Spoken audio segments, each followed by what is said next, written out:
warahmatullahi wabarakatuh.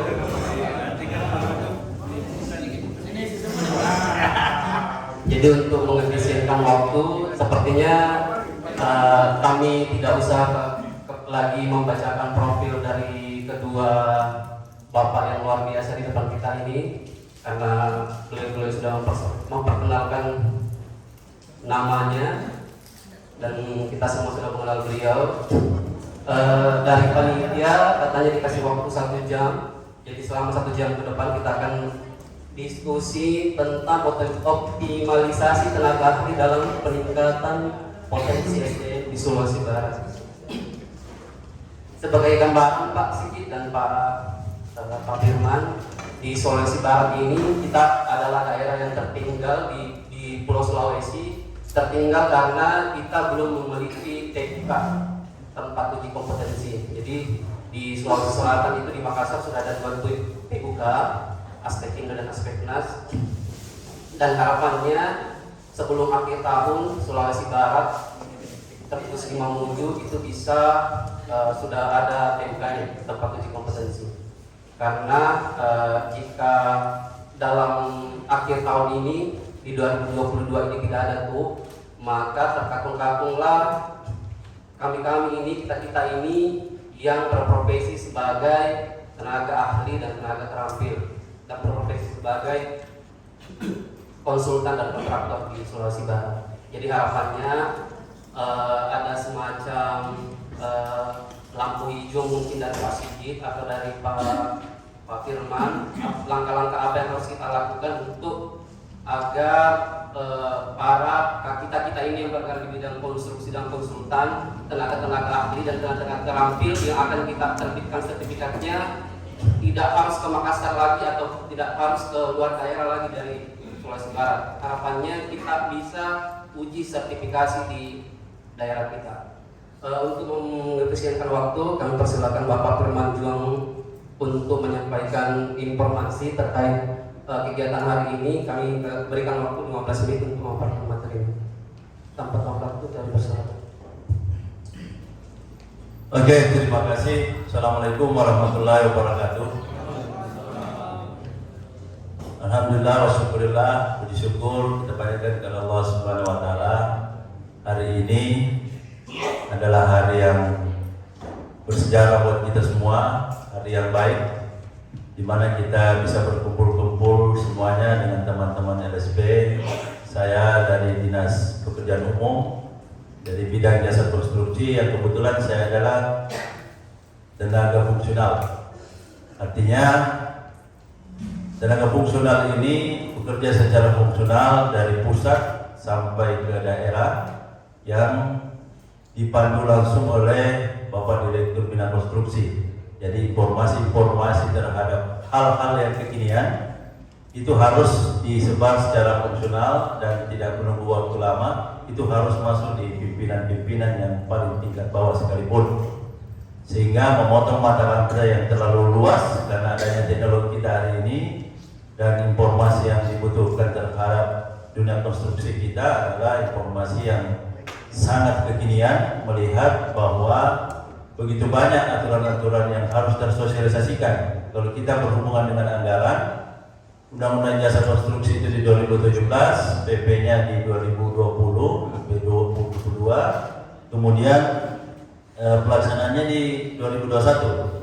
Sehingga dalam rangkaian kegiatan ini, kemudian LPJK hanya berpusat di Jakarta. Selebihnya melalui beberapa instrumen-instrumen yang lain termasuk Undang-Undang Cipta Kerja. Akhirnya hari ini kita banyak berbicara tentang LSP. Prodenya hari ini adalah bagaimana profesi-profesi ini disertifikatkan. Dulu tidak ada, seperti yang disampaikan Ketua Umum, ya, Bang Sigit. Terima kasih sudah hadir di sini, Bang, karena ini juga mencerahkan dunia konstruksi kita. Ya.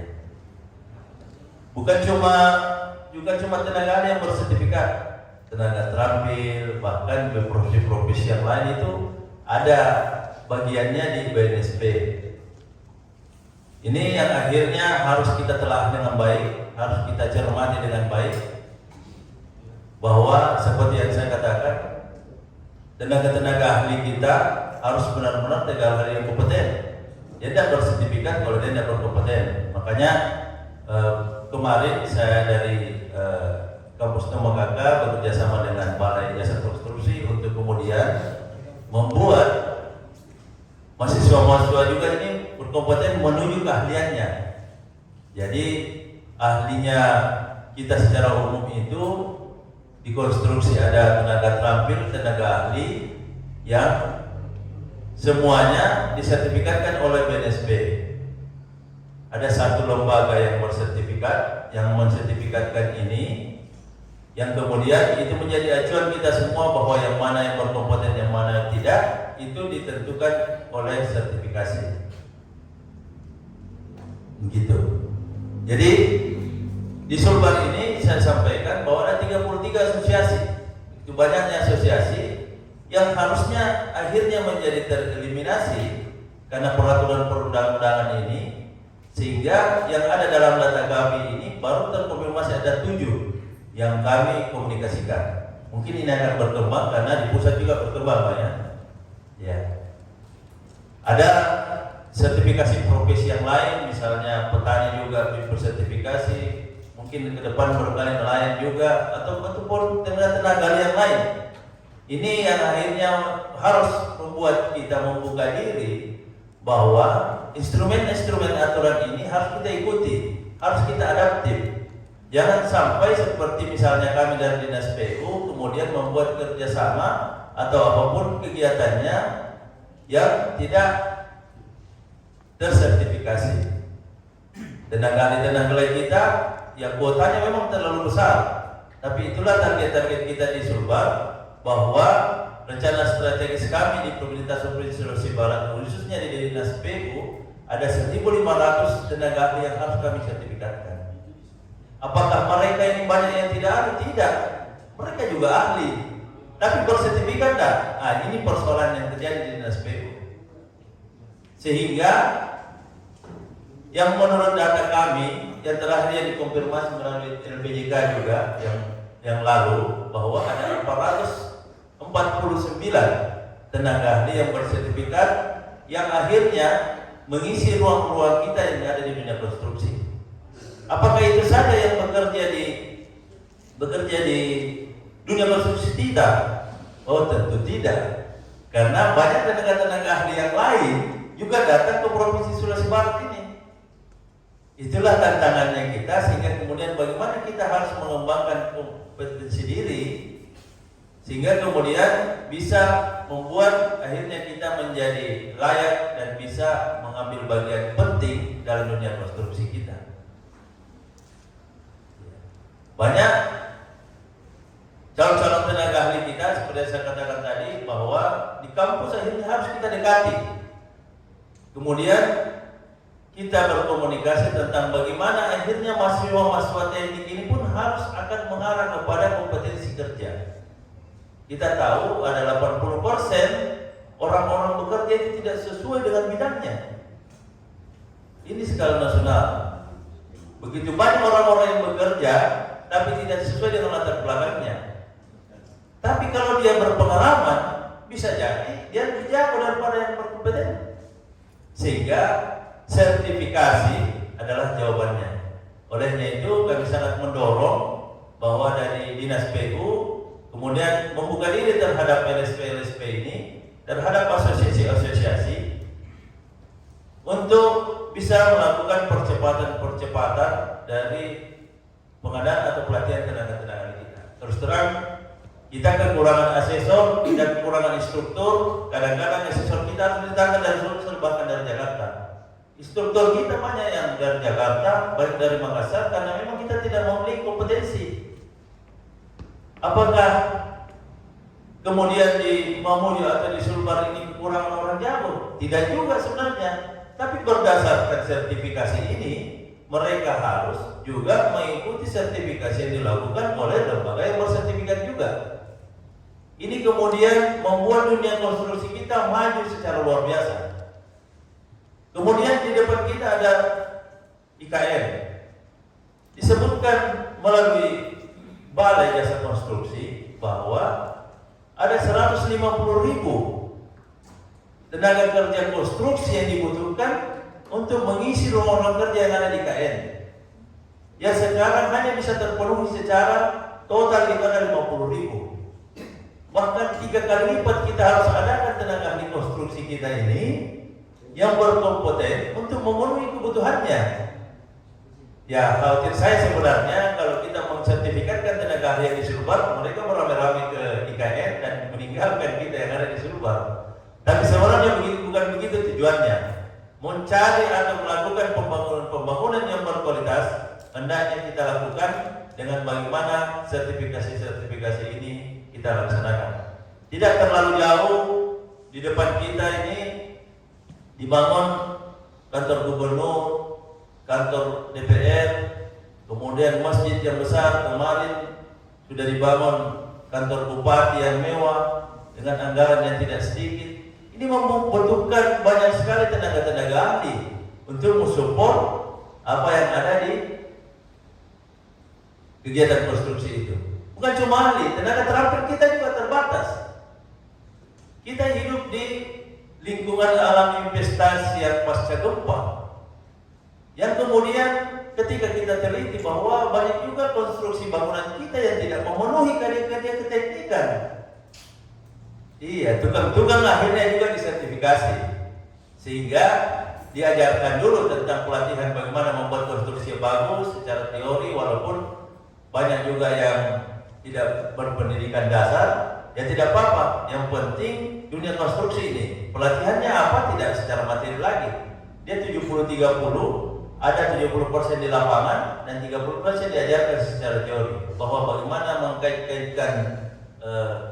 mengkait-kaitkan besi, mengikat besi, behel dan seterusnya. Itu jangan sontak lagi. Bagaimana mengajarkan tukang terhadap bagaimana memasang bata ringan, itu tidak sama dengan bata biasa. 5 menit. Oke, terima kasih. Terakhir sebenarnya bahwa setelah tenaga terampil tadi, kita juga harus mempersiapkan diri terhadap teman-teman asosiasi ini bahwa tenaga terampil yang terakhir saya katakan sekarang itu sudah sangat maju juga, sudah sangat modern. Dulu Pak orang pakai gergaji, sekarang tidak ada lagi gergaji. Ya, dulu Pak pakai tarik besi, sampai sakit dadanya itu biasa tukang. Dia bilang kita gaji saya Pak dengan gaji sekian lebih mahal masukku ini kayak ditekan ini saya punya dada ini. Karena bagaimana tidak bersisip 12 bulan dia tarik manual. Ini juga persoalan sebenarnya. Padahal kita lihat seperti apa yang dibangun di rumah sakit daerah, di kantor bupati tidak ada lagi tarik besi, tidak menggunakan alat. Potongnya pakai pemotong, bukan pakai gurinda. Gurinda memang pemotong, tapi bukan untuk perlombaan terhadap besi. Sehingga kecelakaan kerja itu bisa kita minimalisir. Yang lain bahwa di peraturan juga kemenaker semua alat-alat berat juga ini perlu disertifikasi, perlu dikalibrasi, bahwa kemudian harus dikeluarkan surat keterangan dari dinas kalau di daerah untuk kemudian bisa menggunakan alat-alat berat sertifikasi. Kenapa? Karena kalau dia di bawah 40% kondisinya itu sangat rawan untuk makan korban ketika digunakan. Inilah semua bagaimana tantangan-tantangan konstruksi kita hari ini, bahwa ini saya rasa ketua-ketua asosiasi yang ada di sini adalah orang-orang yang berkompeten. Terima kasih kepada Intakindo sudah menginisiasi pertemuan ini, dan kami harapkan banyak rekomendasi yang lahir dari sini, dan terkhusus bahwa kita bersama dengan Ketua Umum Intakindo yang juga adalah Dewan Pengawas LPJK. Ya, terima kasih. Kita sharing melalui dialog. Wallahumma muwaffiq ila aqwamit thariq. Assalamualaikum warahmatullahi wabarakatuh. Terima kasih Pak Firman. Jadi ternyata Dinas PU Provinsi ini sudah menjalankan 2 kegiatan sejauh ini tahun 2020, yakni sertifikasi tenaga ahli di Maleo sama Makassar ya. Cuma sayangnya Pak, untuk sekarang itu sertifikat bisa terbit jika tatap muka luring. Sekarang, jadi sekarang itu sedikit informasi untuk kita semua. Jadi sekarang itu pembuatan sertifikat itu tidak melalui online lagi, harus tatap muka sekarang. Namanya harus ada TUK di daerah, tempat uji kompetensi. Nah, cuman missnya dari PU provinsi ini karena jangan sampai buang anggaran saja Pak. Mau maafin Pak Firman. Buang anggaran karena sertifikatnya tidak akan terbit karena di Sulbar ini belum bisa menerbitkan sertifikat apapun. Tidak